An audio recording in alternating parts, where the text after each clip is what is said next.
house and take a picture of you doing the dishes, you could have me arrested. Because our government and our laws protect our right to privacy. However, people in the slum don't get the same treatment. We do recognize that slums might derive some marginal economic benefit from tourism. However, we say that this will never weigh up to the insult and degradation that slum tourism causes these people.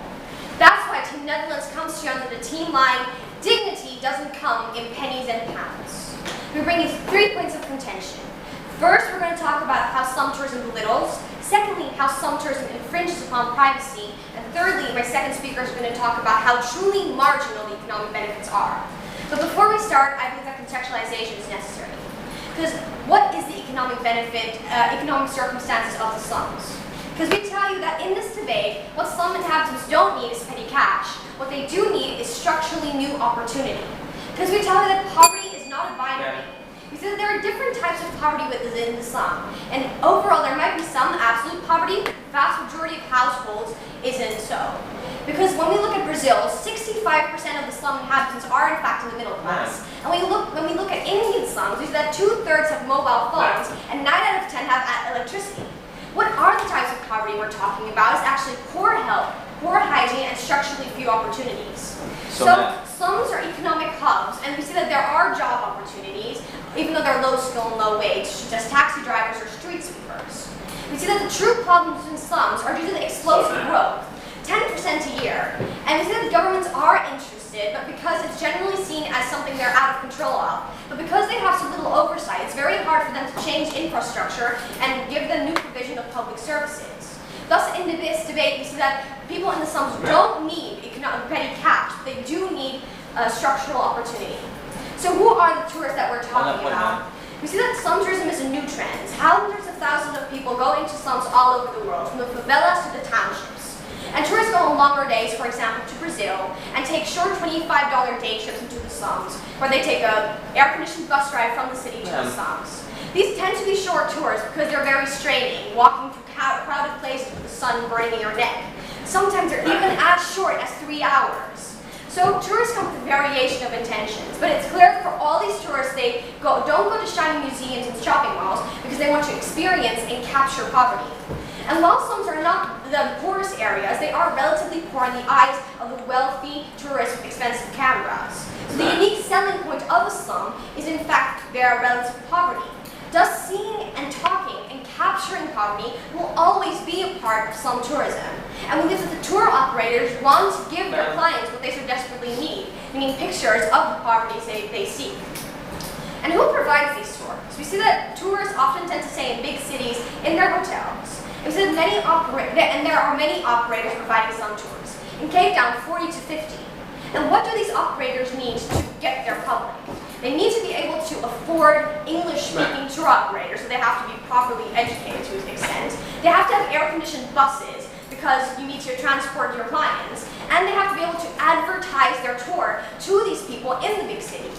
And that's why these local initiatives are very hard to set up, because they don't have the resources to do so. And even if they do, they get crowded out by the big operators that will always have more. So we see that when we look at the Rohingya slums, for example, there are 7 active tour guides, but only 1 was local. So we tell you that the vast majority of money put into slums actually goes into the pockets of big tour operators. Oh yes, but I'll take your points. During a study of the favela slum in Rio de Janeiro, local residents told Professor Frenzel that tourists give them a sense of humanity, which their own middle class and elites deny. Surely these people prefer recognition than privacy and being ignored. We think that would be great, but however, when you go into the slums to see them, characterize them for their poverty, even though they might have found one person that said so, you think that the vast majority of people who have a language barrier, who can't express what they feel, or they just simply don't talk to, will not be part of the study. And we think that we are presenting those exact people under our house, because those are the people that are in fact being harmed. So on to our first argument about how the systematic belittling of the community not only scars an individual, but scars a society. Because we're going to show you in this argument that the attitude of the tours affects the self-image of the people in the slums. Because you see that slum inhabitants moved away from rural hardship to urban areas, seeking opportunity. They take pride in their new community, in which they have formed new relationships and a new sense of home. And they don't see themselves at the face of poverty. So what happens when a Western tourist who doesn't look like them, who doesn't speak their language, who acts in a different way, simply covers his nose because the stench is too much for him to hold. We tell you that they suddenly have something to be embarrassed about because the lifestyle that they so proudly build up is not good enough for these tourists. When a former slum dweller, Kennedy O'Didi, told the New York Times about his first experience with slum tourism, this is what he had to say. For a moment, I saw my home through her eyes. Feces, rats, and houses so close I couldn't breathe. I realized I didn't want to give her the opportunity to judge my community for its poverty, a condition that very few tourists, no matter how well-intentioned, ever understand. This is an example of how a slum inhabitant feels when tourists treat the community with unjustified pity and treat their inhabitants like zoo animals in their natural habitat. So, what does the systematic belittlement, what effect has several consequences. First of all, we think it's incredibly hurtful when you treat these people like zoo animals that you want for your entertainment and look down upon their lifestyle simply because it has less than yours. Where other people, other tourists, tourism can characterize themselves and consent to the way they portray themselves, some inhabitants are the victims of the characterization of the tour operators. Secondly, we think it creates a bigger divide between the greater society and the slum inhabitants because they don't get the same right to privacy because they are not being protected from this negative characterization. However, we do protect every single other person in that society, which means that we're treating the slum inhabitants as second-rank citizens. So the gap becomes all the more evident when the better half of society comes into your community and confronts you with all you do not have. This gap has several consequences. First, you're less likely to trust the government because apparently they don't care as much about you as they do about the better half of society. And secondly, you start feeling insecure, meaning you're less likely to go into the city to seek opportunity. And thirdly, you're less likely to approach other groups from outside the slums because you think that they don't accept you as equal because they look down upon you. So on to the second argument about why slum tourism infringes upon the privacy of slum dwellers. We believe that you have a right to privacy, meaning you have a right to protect the level of information you want to share with other people. People in slums are physically less capable of protecting this privacy, because where we have fences and drapes and protective walls to hide away our homes from the piercing eyes of outsiders, we see that the bad infrastructure and the rapid growth means that their houses are hastily built, homes are exposed, and the toilets and showers are public. Generally, we recognize the privacy of all people. For example, an example is the Bronx tours in New York, in Brooklyn, where well-off people could see the ghetto society in disproportionately poor areas of New York. Even the U.S. government thought that this was too big an infringement upon their privacy.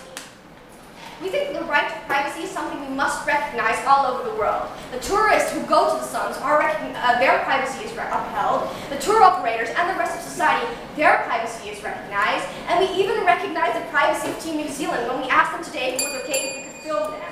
So because we tell you that it's an insult and a degradation, and we don't think that any petty cash that Team New Zealand has us to offer will weigh up to that insult. Please vote in proposition.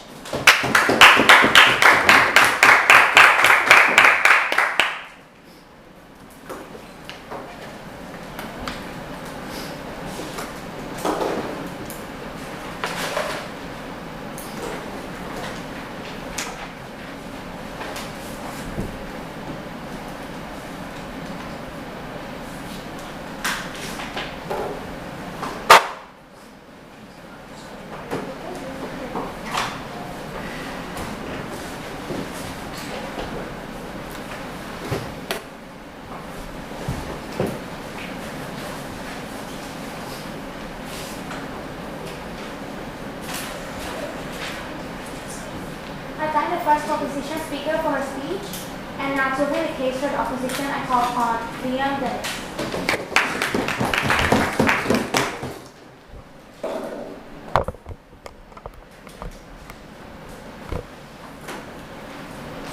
We accept slums cannot be fixed overnight. These are complex problems that have troubled us for centuries. But on side opposition, we support the power of slum tourism to empower the world's poorest, giving them the income to afford shoes, keep their houses dry, and their families fed.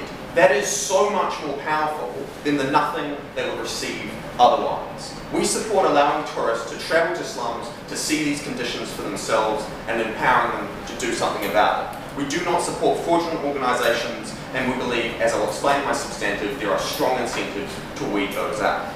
The critical issue in today's debate is whether slum tourism improves lives for people in slums. On side opposition, we say that the economic benefits, as well as the recognition and dialogue created by seeing these places, has an overwhelmingly positive influence on quality of life within them. We'll prove our case through 3 substantive points. The first is how slum tourism brings economic activity to those who need it most. Second is how slum tourism provides invaluable awareness into the realities of poverty. And third is how international recognition rehumanizes people in these slums. But first, we have 3 areas of refutation. The first is we challenge the characterization brought to you by the government today. First is in terms of the tours, because yes, these tours are in fact exist on a spectrum, but are most taken up when they are extended and involve deeper interaction with the community. Because you do not fly thousands of miles to Nairobi just to go and get the same pictures that you would have got at home that you could have looked up on the internet. The second thing is that, for the same reasons that I said that these places are hot and people don't want to be walking around all the time, these tours often stop off in locations in order to build longer term interaction with people rather than aimlessly meandering for the entire time. The second point is that the characterization that these people are middle class, but we say the idea that middle class people are living in communities where they have to beg for cents every day, where they don't have waterproof housing, where they are scraping by on scraps and micro businesses is not a middle class characterization. That means that in terms of the characterization, these people we've seen overwhelmingly in the reference that we made in the POI want surveys. Want people coming to them. They want them to bring the opportunity. Which brings us to the second point of refutation, and that they identify that the problem in many slums is that there are structurally few opportunities. We allow them to tap into foreign markets that would otherwise ignore them entirely by recognizing that they're business people and providing micro loans, by having huge increases in opportunity in terms of the money they funnel in. I'll discuss this further in my substantive. Finally is the idea of a right to privacy. We say firstly, these people are ignored by the middle class and the upper class in their country already. They're treated as if they're not people and they are technically not even citizens in many cases. As a result, the fact that a foreign person is willing to come thousands of miles to see you, to take advantage, to understand your culture, even if you have a mild language barrier, and that you can show them that this is where we play soccer, this is who we engage with. We think that is incredibly important for the well-being of these people. Furthermore, tours want buy-in, right? So if you are going through areas that are hostile to your activities, people complain and people don't feel like they're getting the experience they want. So we see strong incentives in order for tours to appeal to areas where people get value out of it, and we say these areas are the predominant ones. Let's move on to the first area of substantive, how slum tourism brings economic activity into areas that need it most. I'll take this POI later. So why don't you think that they can get these opportunities elsewhere? Why is slum tourism so particularly necessary for these people, given that cities also have to? Thankfully, this point explains that exactly, because there are 4 mechanisms by which we bring economic activity that empowers people that they couldn't get elsewhere. The first way is that people go to countries they would otherwise ignore. Kenya does not have a Disneyland, but what it does have is a marketable experience of slum tourism that brings thousands of people every year to their country. And we say that when 25% of tourists in South Africa come for slum tourism, there's an incredibly powerful incentive. Along the way, thousands of jobs are created outside of the slums, from receptionists to bag handlers. This is exceptionally important because more employment outside of slums means less people are forced into them. You can actually build up the middle class lifestyles that they wanted to talk about. Our second mechanism is how slum tourism directly involves the people within slums, because people are passing up on glitzier tours and they care about genuine experiences. And we say that the most successful operators are not the ones with foreign operations and fake air-conditioned buses. It's about the ones that get people closer to the people within the slums. It's about the ones that people are willing to talk with them and share their stories, because that is why people travel so far. So the companies that are best equipped to give this real insight that tourists demand are the ones that involve local people in slums. And websites like TripAdvisor allow people to compare them like never before. Thirdly, even if some organisations are not run by slum dwellers themselves, there are exceptionally strong incentives to benefit the people within. The Brazilian favela tours attract tourists by their claim that they help run schools. And we have lots of 80 kids at a time in individual pockets of the slums being educated. Reality Tours in Mumbai pass on 80% to their partner charity. We think these are all very important ways of attracting tourists and aligning incentives with those people within the slums. Fourth, as people pass through slums, they buy food, clothing, market trinkets and the like. And as a result, in the Dharavi slum in Mumbai, there are 700,000 residents and 10,000 businesses, the kind of things they want to talk about. And most of those businesses are directly supported by the tourists flowing through them. It creates opportunity, I'll take you in a moment, because of the expendable income that people pay more and are extremely lucrative for that market. Yes. Why would you create more low-wage, low-skilled jobs in a place where already is a lot, where you still are infringing upon the human dignity of every single person in that community? Comparable to begging on the streets, begging on the streets in a neighbouring city, we think a job as a baggage handler within these countries is extremely important. Or building up skills as a receptionist gives people the income to stay out of slums. And we say, taking a Western perspective and calling these low-wage jobs does not take into account the reality of these circumstances. So in conclusion, we showed you all four ways that people pass on wealth and as a result create significant improvements in quality of life. We're talking that these people on the margins with slum tourism now can afford better food, water, cooking technology, waterproofed housing, and other simple goods that make a world of difference. This is a debate about choice, and we make the choice that matters. The second substantive point is about how this provides valuable awareness about the realities of poverty. It's tragic that in much of the Western world, it's been trivialized and desensitized into 30-second donation drives between TV ads about cereal. In slum tourism, it forces people to take a more nuanced reality for poverty, and we have four further ways for that. Firstly, when you're immersed in our culture for extended periods of time, you do feel their suffering. So even if these terrible people existed that just come to take photos, which no one really would travel that distance to do, we say that when you are seeing children in orphanages who won't let you go because they're so emotionally starved, you are incredibly moved to make change. So these people, studies conclusively show, are far more likely to donate directly to charities that matter, to support foreign aid, and to use their political pressure to make sure that slum demolitions that make people homeless don't happen. Secondly, these people go home and they research things more. So when they support the charities or political movements to empower these people, they do it where it matters most.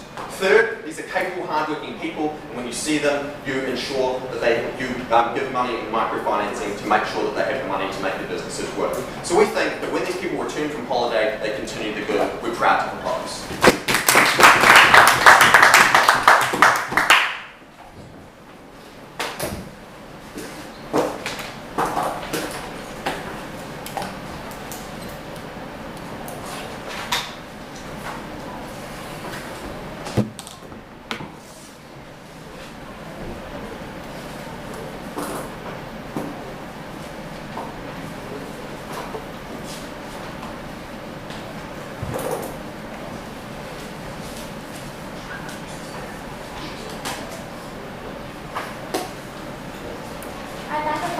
Speaker for his speech, and now to continue with the case for position, I call upon Emma Lucas.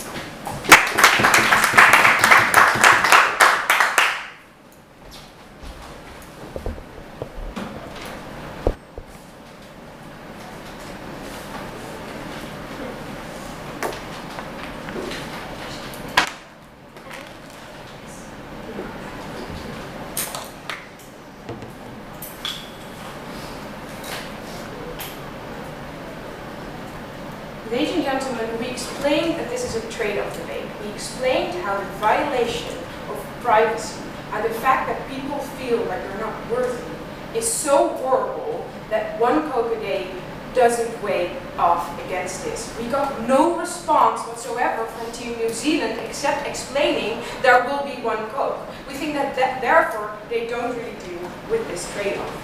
What I'm going to do in my speech is first bring some rebuttal, and then I'm going to look into this economy and why we think it will be a very small benefit and why we think it doesn't win the trade-off against human dignity. So first, some rebuttal. What we actually get in the POI is that tourists recognize slum inhabitants more than the people in that country. We have two responses. First of all, that research was done by 40 people in a slum in Rio de Janeiro out of all the people in the favela, so we don't see why this research all of a sudden proves that you're right. But secondly, Urmi explained why we increase the gap between the people in the slum and the people outside of the slum. We think it's very relevant because the tourist cannot solve a problem that they increase in the first place. So because slum tourists go in there, we see that other parts of society are more and more likely to see the slums as different people, and slum inhabitants are more and more likely to see society as abusing them. That means that you increase the problem that slum inhabitants don't feel recognized by the rest of society. We think that's something that they cannot, they have to deal with. Please sit down. So they have to respond to work. On that point. Moving on to their problems with their contextualization. Two parts, tours and middle class. Firstly, the tours. And they say people do not fly thousands of miles to see a slum and see if they're poor or not. We say, indeed, that's what we explained to you. People fly thousands of miles to see Rio de Janeiro and to see the famous statue. However, when they're in Rio de Janeiro, they also go on a slum tour. So we see that this point falls. When they talk about Kenya, for example, people often go there for a safari. They don't go there to see the slums. Secondly, the point of middle class. And we say, yes, people in slums, in comparison to New Zealand or in comparison to the Netherlands, aren't middle class. But for these people, they know what it was like when they lived in rural areas. They improved their lives. They worked really hard to make that middle class wage in that country. Team New Zealand completely ignores that, especially when they say these are not middle class people. They make Urmi's argument about the belittlement even stronger. Even the smart people like Team New Zealand don't understand what it feels like to better your situation, to improve your situation. So we see that they didn't deal with that at all. Please sit down. So then this idea about how people need to be able to buy shoes. We think that those absolute poor people aren't the one who benefit from slum tourism. Because they're not the one that can invest into a job and don't have the resources in the first place to start that job. So we see that the people who have this absolute poverty in no way have economic benefits from slum tourism, and it's more the people who are already quite middle class and who are already quite economically well that are going to benefit. So lastly, this point about awareness. We have 2 points. Firstly, we think that New Zealand needs to prove why we cannot raise awareness by making a very good documentary by the BBC, for example, that doesn't have all the human dignity harms that Urmi explained. Why is it that we need to violate their harms? But secondly, they need to prove why we care about the awareness of a tourist that goes home back to their country. We say that we don't, because the government already has a huge incentive to solve slum problems and to solve the problems that there are. First of all, because we see that often slums can be the root of a problem that influences the rest of society as well. Brazil in 2008 actually went into the slum with the military because the gangs that rise from the slum influence the rest of society. So we see that the government already has a huge incentive. Secondly, people in slums often don't pay taxes, and therefore the government already has an incentive to control the slums more. So we don't see how tourists increases that incentive in any way. So moving on to the point about the economy. On that point, we have 3 points here. I'm going to talk about jobs, selling to tourists. Lastly, I'm going to talk about tour operators and whether they give back to society or not. So jobs. We think that they will mostly hire people from outside the slum. Why? Because they need to have tour guides that speak English, understand the tourists, and know what the tourist wants to see. We simply see that most people in the slum aren't high educated, never don't fit the job description that a tour operator has. And if they hire people from the slum, those are the people that are already quite educated in comparison to the rest of the slum. So we see that those are the people that in the state or without slum tourism could have also gotten a job, so we don't see why that adds anything. So very few jobs in the slums are actually created by tour operators. Secondly, selling to tourists. Why do we believe that tourists will spend very little money? 3 points. First of all, we think that tour operators want as much profit as possible. Please sit down. And therefore they want tourists to buy as much as possible at their jobs, where they make a profit. That means they provide the water, they provide the things that they can actually sell to a tourist, and therefore the people in the slum never have the chance to sell that. We think a tour operator can simply say, we need to move on now, so therefore tourists won't buy, please sit down, won't buy in those slum shops. Secondly, we think that tours are often not that long. Urmi explained it to you. I was standing outside in the heat for taking a picture for 5 minutes, and I already felt how I'm not used to this heat. We think most Western tourists don't have it, and therefore are not very likely to walk through a crowded slum for hours and hours and hours. That means you simply have dinner back in their hotel. Thirdly, we see that tourists do not trust slum products. In Dharavi, the slum around Mumbai, they make bread for the entirety of Mumbai. Yet they cannot put that on the label because people are not willing to buy food or products from that slum because they think there's bad quality. I'll take a POI. Ma'am, if all the people in the slums have jobs, as you have us believe, then why do the structural problems that your first speaker mentioned exist? It never said that all people have a job and all people are able to buy everything. However, we said that slum tourism doesn't add anything. Please respond to that. Okay, moving on to tour operators and whether they give back to the slum or not. We say most tour operators don't. New Zealand had one example about reality tours. We see that most tour operators do not give back. And when their speaker said they all claim to be giving back, we think that's exactly the problem.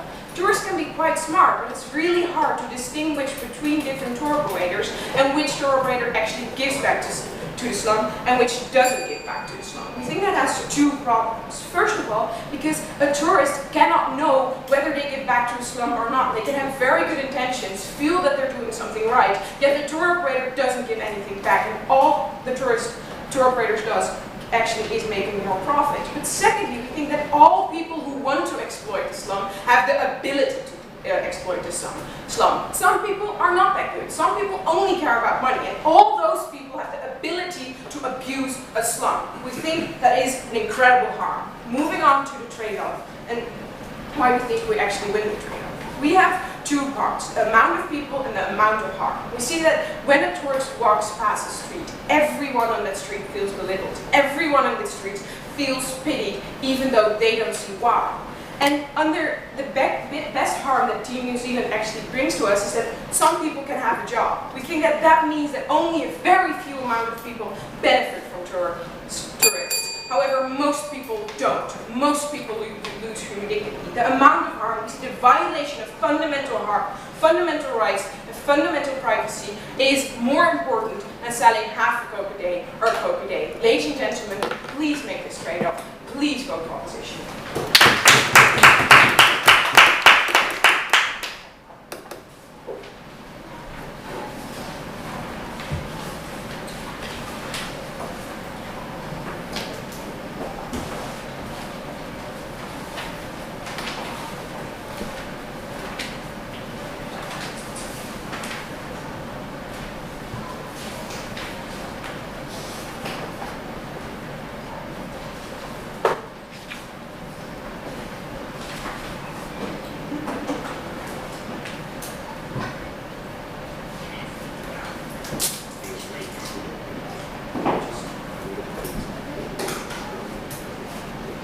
I thank the opposition speaker for her speech, and now to continue the case for the opposition, I call upon Harrison Cruz.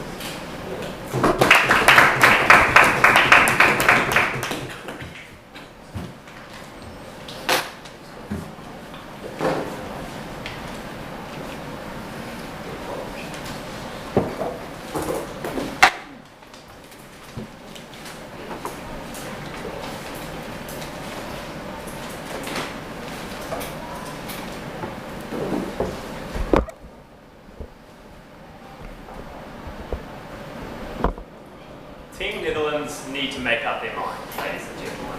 When the first speaker wanted to talk about their privacy point, she said, and I quote, that people live in feces and that this is embarrassing to them. But then she also claimed that the economic benefit which our side provides is not going to have a huge effect on them. We simply reject this on Team New Zealand, ladies and gentlemen. When you are living in feces, when you do not have proper sanity, when you do not have food, when you don't have education for your kids, a small amount of economic benefit can have a hugely disproportionate impact on how you live your lives. It's ridiculous. If they want to talk about privacy and having dignity, they need to recognise that by having money, you can have sanity, you can have food, you can get education for your children. This can all provide a huge amount of dignity to an individual. On Team New Zealand, we're very proud to stand for that. We say we can get both economic benefit and we can get dignity for these individuals.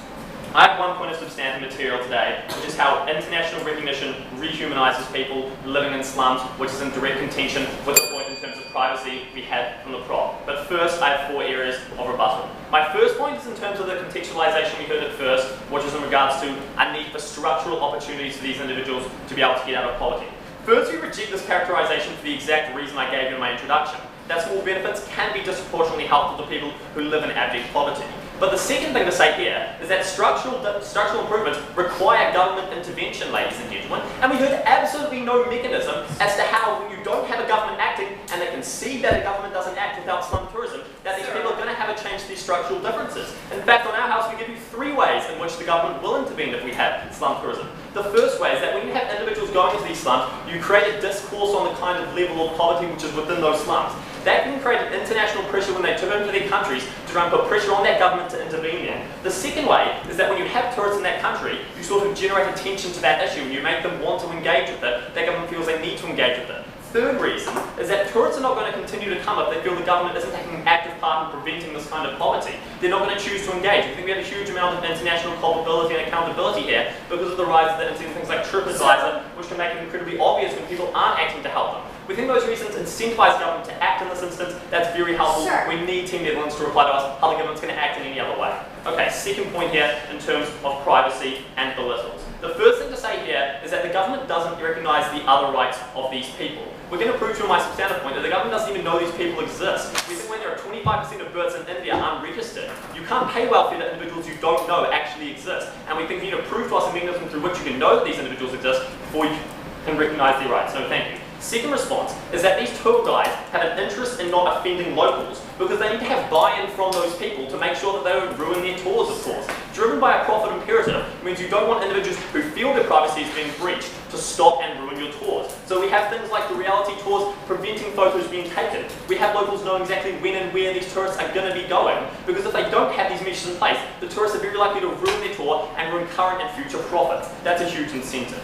Third thing to say here is that in reality we think very few people are opposed to this privacy issue because they do recognise that they stand to make a huge economic benefit from this. The fourth thing to say is that economic benefit actually in itself creates a sense of dignity, because when you have the kind of money that I'm talking about and you make small improvements like sanity, not having to live in feces, no thank you, we think they can make a monstrous benefit to how you actually live your life. Final thing to say is I'll respond more to this directly in my material. Third point then, who exactly operates these tours? Because we said it's the locals and we gave you a lot of reasons we didn't really hear responded to. We told you because they have the best knowledge. We told you exactly because those individuals now have an incentive to go out and show a true authentic experience which people who didn't live in that tour can never provide. And we had a number of more responses.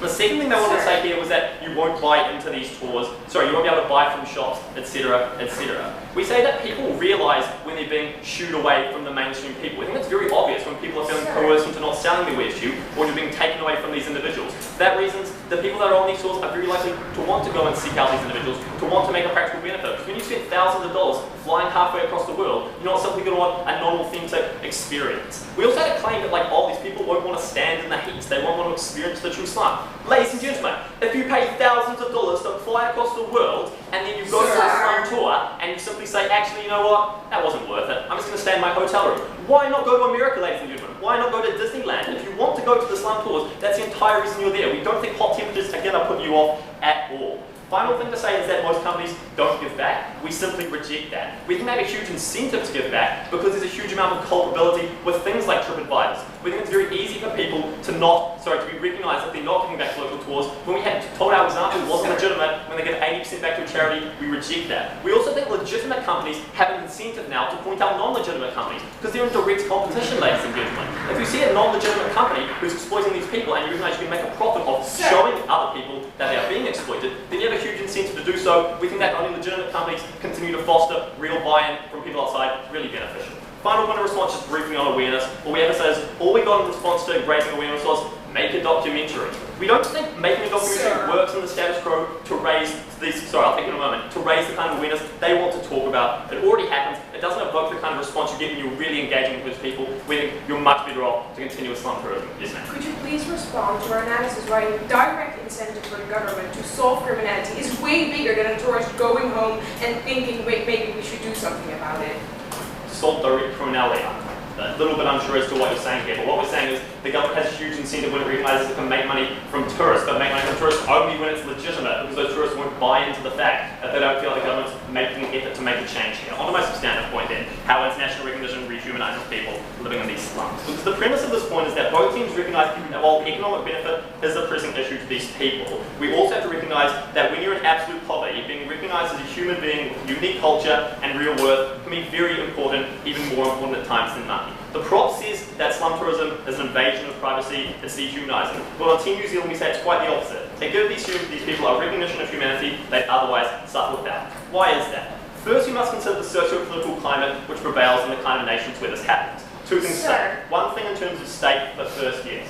When you say that all these people need money and you're not even recognizing their preferences, aren't you doing exactly the same thing that the tour operators do, not acknowledging their humanity?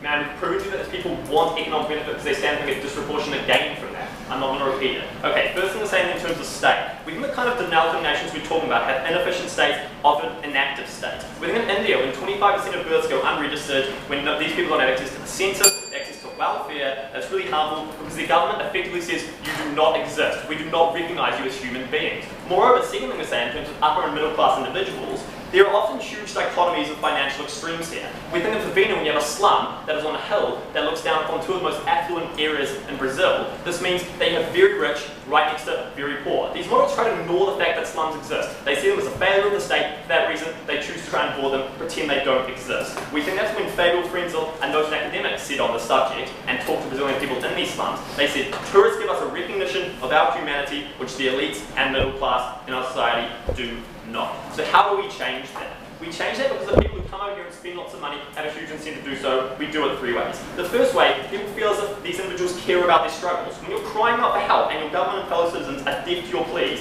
nothing is more important to you than knowing someone somewhere cares. Second thing to say, it's a recognition of culture. Because when families have been living in slums for a long time, and now they have a recognition that they do have a culture, they've built up a culture and people see their art, people buy into their lives, I think that's really beneficial to them because they feel like their culture is legitimate and not less important than people in the mainstream. Ladies and gentlemen, we're the side of the house that's proved to you today that economic benefit gives you both economic stimulus and it gives you the kind of dignity Netherlands wants. Very powerful votes.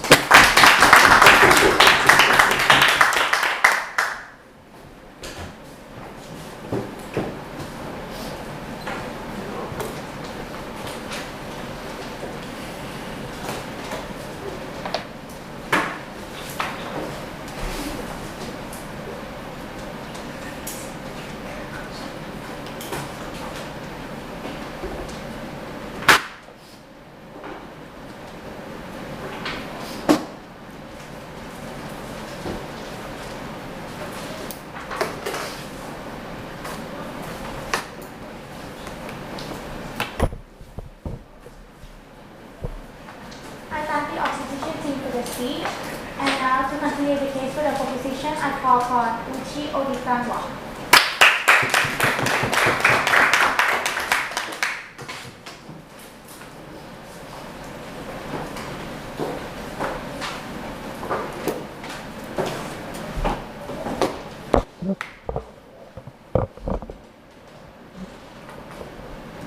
Dear Madam Speaker, when our first speaker told you today that dignity doesn't come in pennies and pounds, we expected side opposition to engage with the material. We brought you on the idea that these people are losing their dignity at the expense of very little impact on their lives in reality. Opposition instead chose to play into this when they told us that these people are just extremely poor, they have no other options, and they're not actually recognizing what it's like for these slum inhabitants. So 3 points in my speech. First of all, about slum dwellers. Secondly, about tourists. Thirdly, about tour guides. And I'm also going to try and talk to you about how these groups interlink. So firstly, about slum inhabitants. We say the first question that we have to answer is there absolute poverty? So both sides had statistics. We told you that 65% of these people are in the middle class. And then they go, oh my God, they don't have sanity. So therefore, they're not in the middle class. So I suppose he means like cleanliness, not insanity. But anyway, we think that the statistics don't really stand on either side.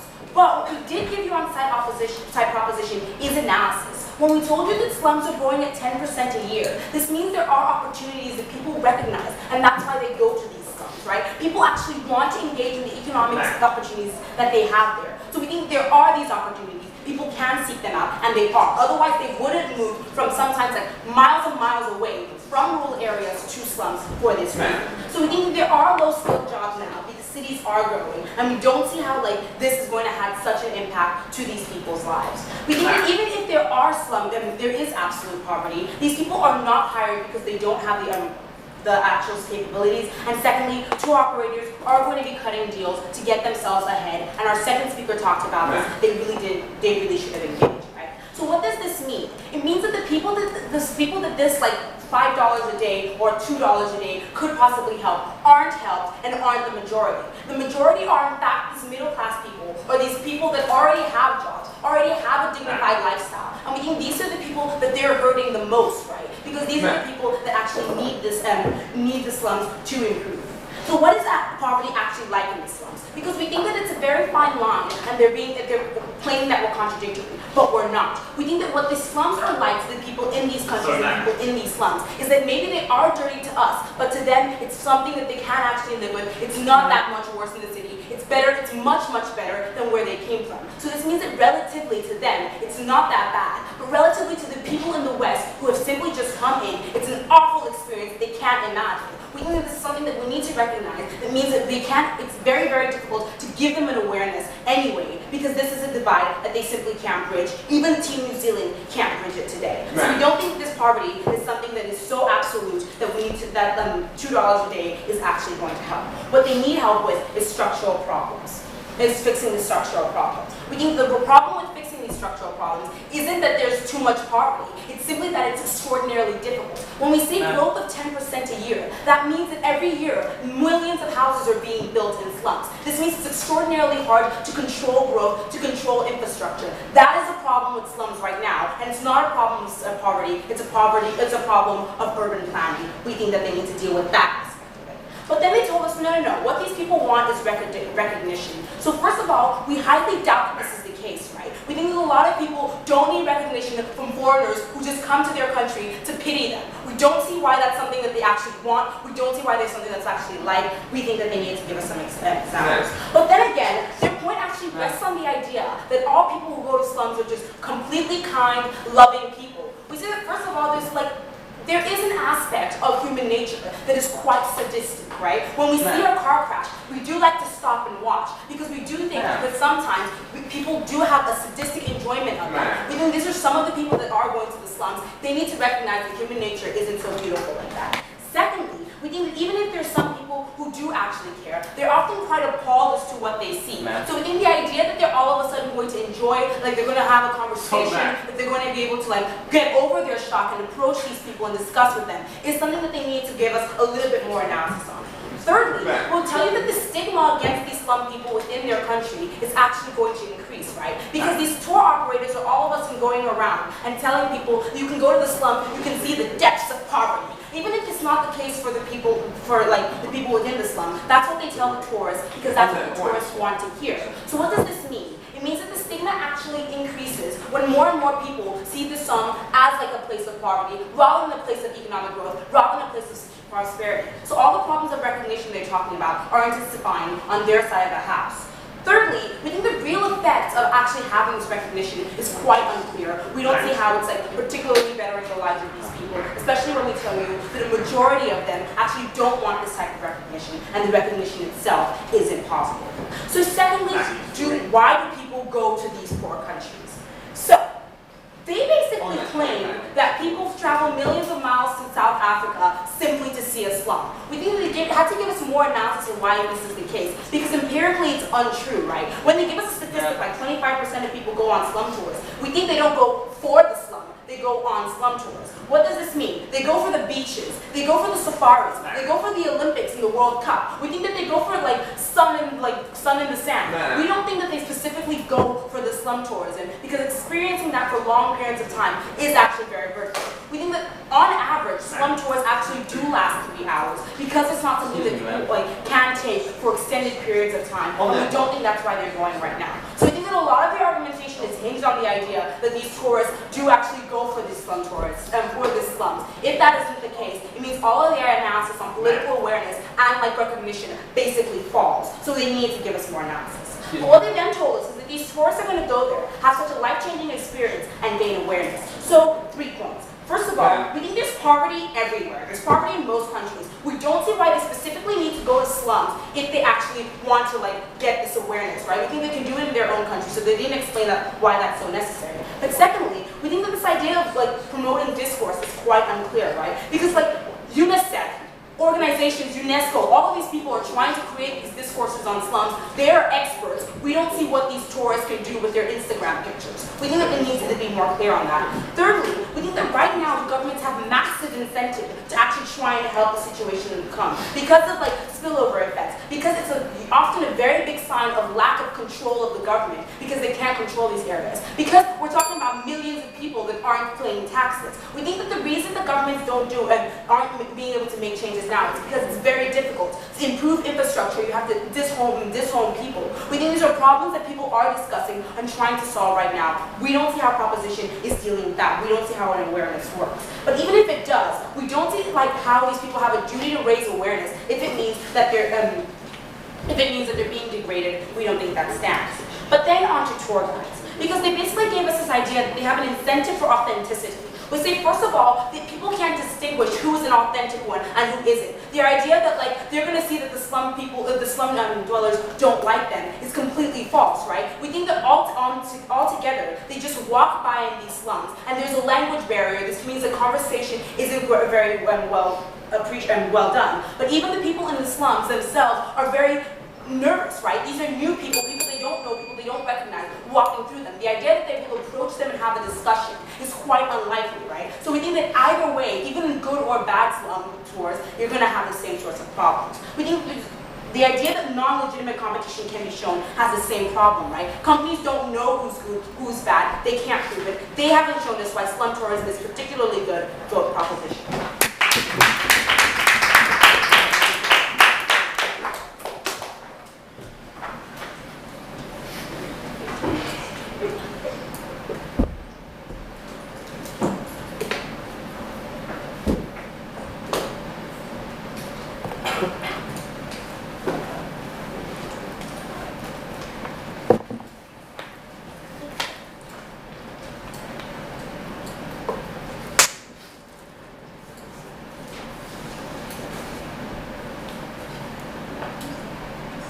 I thank the proposition for their speech, and now to continue the case for opposition, I call upon Aaron Pataj.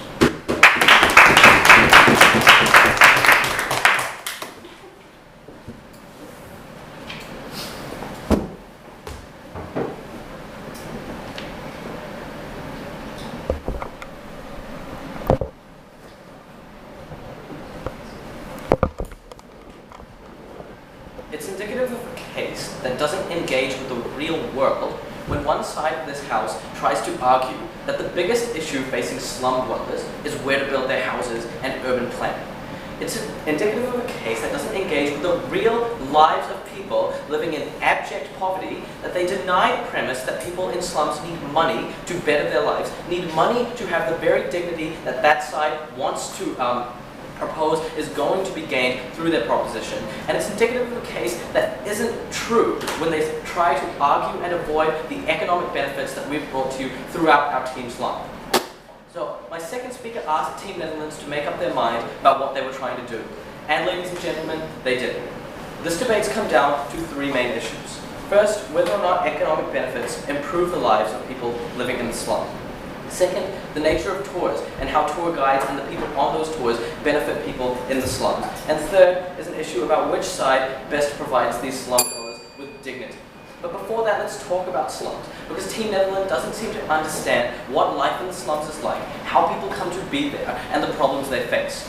Slum dwellers are people that don't worry about urban planning, right? They're people that move into huge cities in hope of jobs. They move into huge cities with the promise of economic benefits. But then when they find out that they can't get jobs in cities like New Delhi, in cities like Bangladesh, they move into slums which are made not from like perfect housing that protects them and they worry about urban planning, but rather from things like corrugated iron, sheets, and things that barely cover them when they sleep. The problems that slum dwellers face are the exact kinds of problems that the first speaker from that side wanted to talk about. Things like the fact that they don't have sanitation, that they have to live in their own feces, the fact that they can't afford education or medicine. And we completely rejected the premise, no thank you, that like 65% of these people have jobs as taxi drivers and are in the middle class, because 90% of these people are begging on the street day by day and earning cents every week. Okay? We think that that's the characterization of people in the slum, and we're going to argue on that premise as well as the ridiculous one that we've heard from that side. So on to this first point of clash,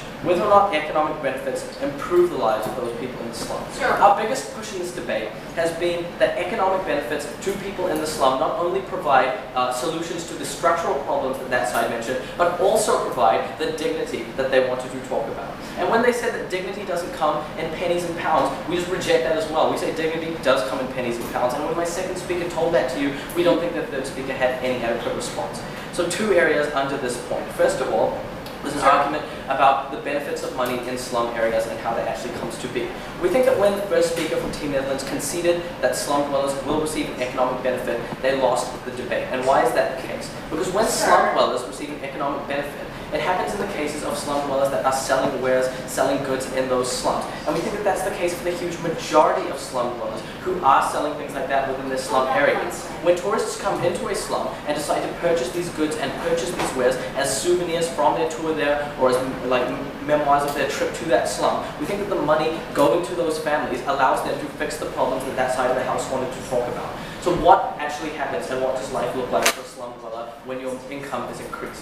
Well, we think that you can then afford things like medicine for your children. You can afford things like an education for your children. You can afford to improve the quality of your housing and the area in which you live and things. And we think that all those benefits that that side conceded are exactly what is going to improve the lives of slum dwellers beyond any kind of benefit that they proved would happen. But moreover, we told you that with an economic benefit, and with the fact that you don't have to live in a small community with a corrugated iron roof and live in your own feces, is something that provides you with dignity. And how exactly does that work?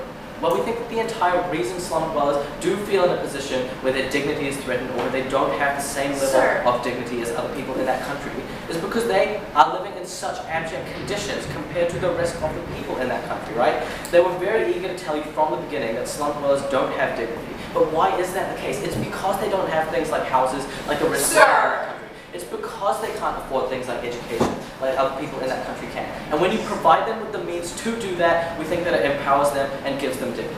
The second argument was one that my first speaker brought to you about providing jobs. And we think that what that does is provide low-wage jobs to people around that slum, and therefore suppresses the very slum growth that that side of the house wanted to say was happening. When my first speaker said that tourists coming into a slum area creates jobs, he explained how tourists have needs, accommodation, travel, flights, and things like that, and that creates jobs for people who would otherwise find themselves forced into slum-like conditions. We think that's a point that has stood throughout the debate. And therefore, we think that when you do concede that economic benefits go to slum dwellers, you can see that they increase the dignity that that side has such a problem with. Yes? So if your major problem has to do with sanitation and the like, how are you going to improve that with $2 a day? Man, we think that when a slum dweller is earning 30 cents a week, $2 a day is like a huge improvement. And we think, first of all, that medicines and things for children are within that kind of price range, right? When you're increasing the income that they're getting by hundreds of percent, that is going to provide a benefit for those people. So on to the second point, about the nature of tours, tour guides, and what actually happens. That side was very keen to argue that tours are just exploitative ventures into slums where people like stick their cameras into slum dwellers' faces and make them feel ashamed of their quality of life. We reject that, and we think that Harrison showed you at second why tours have an incentive to incorporate those slum dwellers in a positive way. The third speaker never responded to Harrison's analysis that a slum tour company has an incentive to make the slum dwellers themselves feel welcome within that company, feel like that company is benefiting them. Because if slum dwellers feel like a tour company is exploiting them, or feel like a tour company is bringing people in to laugh at them or poke fun at them or just stick cameras in their faces, that those slum dwellers aren't going to cooperate with that tour company. But moreover, we told you that the people that go on these tours are likely to increase, first of all, awareness of the conditions in that slum more than any BBC documentary ever could, because they're actually in there experiencing the conditions that these people live in. And we told you that when they return to their countries, they're likely to spread that awareness, which results in donations to that slum, results in donations to charities that help people in that slum, results in donations to positive tour companies that help slum conditions. We think that stands at the end of the debate. Yes. Given that human dignity is something that these people have but is taken away from them when other people come and judge their environments, how do you think that will be improved by giving them a little bit more money? Ma'am, on your side of the house, dignity isn't improved because the government chooses to ignore these people and they're not acknowledged. On our side, what we say is that when people come into slums and are willing to talk to the people in those slums, buy wares from the people in those slums, engage with those people and their children, that increases their dignity. We're not going to stand for your side just doing nothing about it. So on to the third issue, which is exactly that point. Which side provides these people with dignity? We've got 4 arguments. First, we think that what I just explained to you, the reason that they don't have dignity, that they don't feel proud of their conditions under the status quo, is the fact that they're ignored by governments, ignored by their fellow citizens within that nation. And we think that there's proof of this when governments choose to bulldoze slum houses, right, in order to build 5-star hotels and theme parks. And we think that when you increase the interest in slums through tourism, it actually provides them with more dignity, because you have people that are willing to engage with people in that slum. And regardless of whether or not that side thinks that every single tourist is some kind of voyeur that's just going to go and poke fun, we don't think that that's the case. The second argument was one about authenticity. And we told you already that slum tours that are authentic and that actually choose to portray these people in a positive light are ones that succeed. The third argument was one about how these people are actually going to be, how the quality of lives of these people is going to be improved by tours. And we already told you that economic benefits is actually something that equals dignity. So at the end of today's debate, that side wanted to talk to you about a trade-off. And we say that on our side, we achieve both benefits of that trade-off, economic benefit and dignity for the people. What more could you want?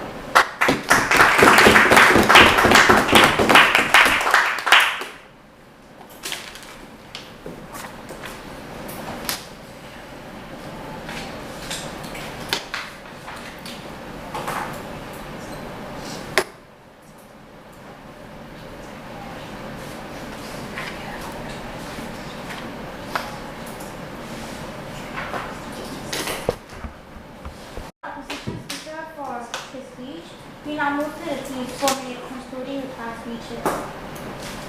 The opposition team will deliver the reply speech first. There are no points of information during the reply speeches. To deliver the opposition's reply speech, I call upon Harrison Brooks.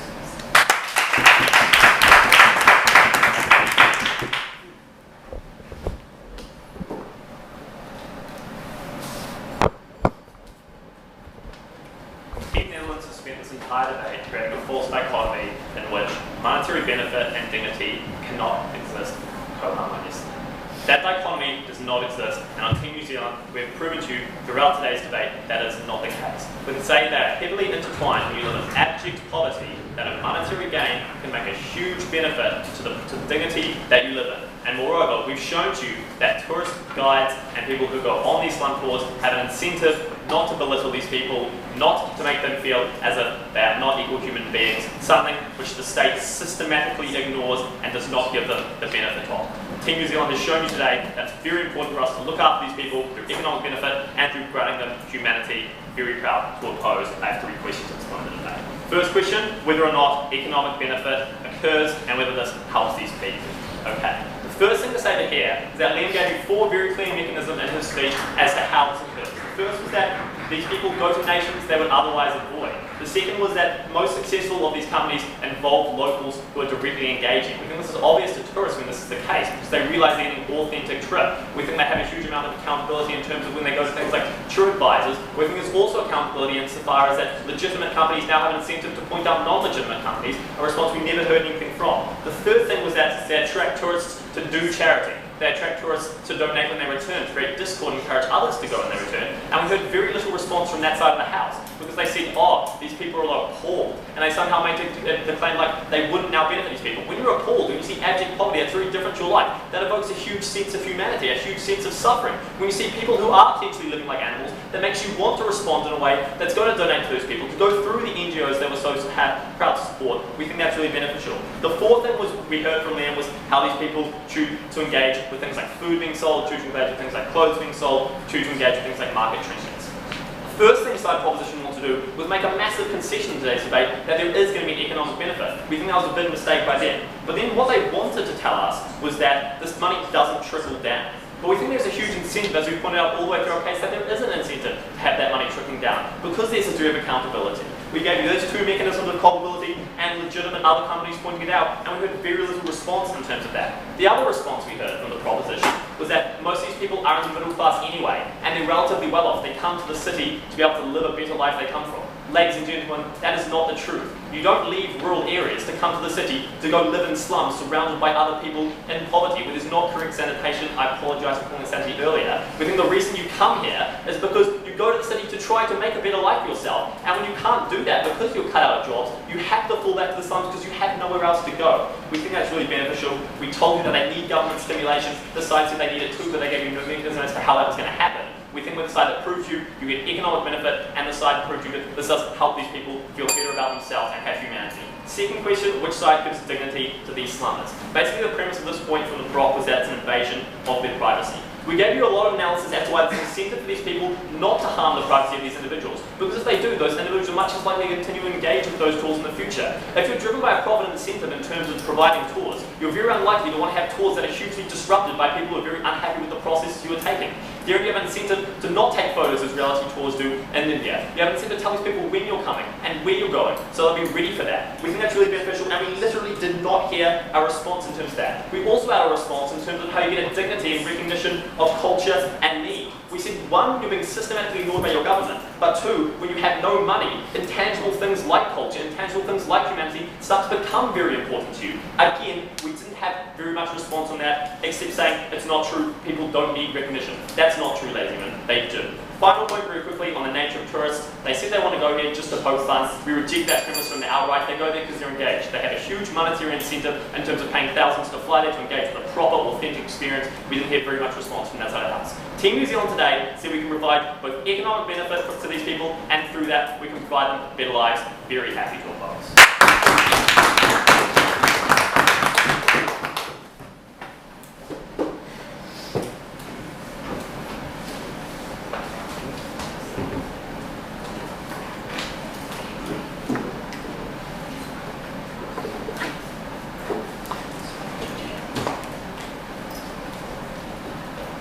And now to conclude the case for the proposition and the debate as a whole, I call upon Emma Lucas.